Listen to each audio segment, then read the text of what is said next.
వీటిని ఏమంటారు అంటే ఇనిషియల్ సెట్టింగ్ టైం టెస్ట్ అంటారు. అంటే టెస్టింగ్ సిమెంట్ ఏ విధంగా ఎట్లా స్ట్రెంత్ ఎట్లా సిమెంట్ అనేది ఈజీగా తెలుసుకుంటారు. ఒక బాల్ లాగా చేసి సిమెంట్లో మళ్ళీ మీకు నీళ్ళు సిమెంట్లో కూడా ఎట్లా ఉంటుందో చూపిస్తారు. దీనిలో నీళ్ళు లేనట్టే కనిపిస్తుంది కదా.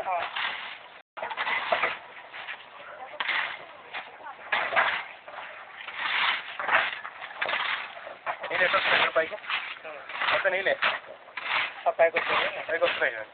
మీరు అక్కడ మాల్ కలిపారు కదా నీళ్ళన్నీ పైకి వచ్చాయి. సో అవి నీళ్ళు వస్తున్నాయి పైకి, అవి ఎక్స్ట్రా వాటర్ అన్నట్టు సిమెంట్లో ఉన్నటువంటి ఎక్స్ట్రా వాటర్. మాకు పిల్లలకు కూడా ఆ విధంగా పోసినప్పుడే మీకు కావాలి కావాలి.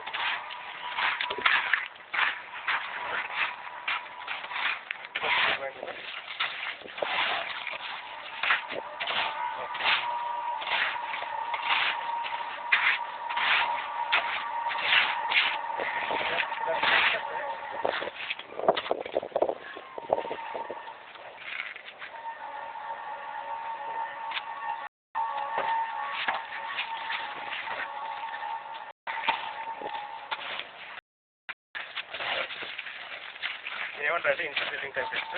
దీని ద్వారా మనకు సిమెంట్ ఇంకెంత స్ట్రెంత్ ఎంత వస్తుందో టోటల్ తెలుసుకోవాలి. స్లాబ్ వేసేటప్పుడు కూడా మేము ఇట్లాంటి టెస్ట్ చేస్తాం. స్లాబ్ వేసేటప్పుడు అంటే తెలుస్తుంది మీకు వాటర్. అంటే నేను ఏం చూపిస్తాను అంటే మీకు నేను కొన్ని నీళ్ళు కలిపితేనే దీని లోపల నీళ్ళు పైకి తీస్తున్నాయి.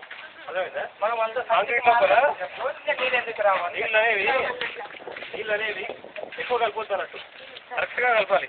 కొన్ని ఎక్కువ కలిపినా కూడా మీకు దాని లోపల బయటకు వచ్చేస్తాయి.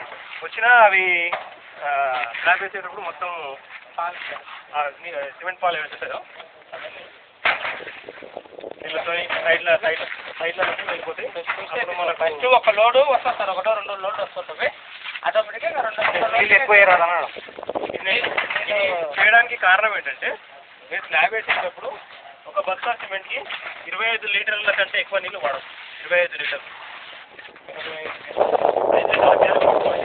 దానిపైన ఒకటి చిన్న హోల్ చేయండి. వచ్చేసి 5 లీటర్ల క్యాన్ ఫస్ట్ 3 పోయండి. సిమెంట్ అంతా మాలేసి మళ్ళీ 2 పోయండి. 20 లీటర్ల కంటే ఎక్కువ నీళ్ళు పోయండి. కొంతమంది ఏం చేస్తున్నారంటే బాగా నీళ్ళు గుమ్మడిస్తారు.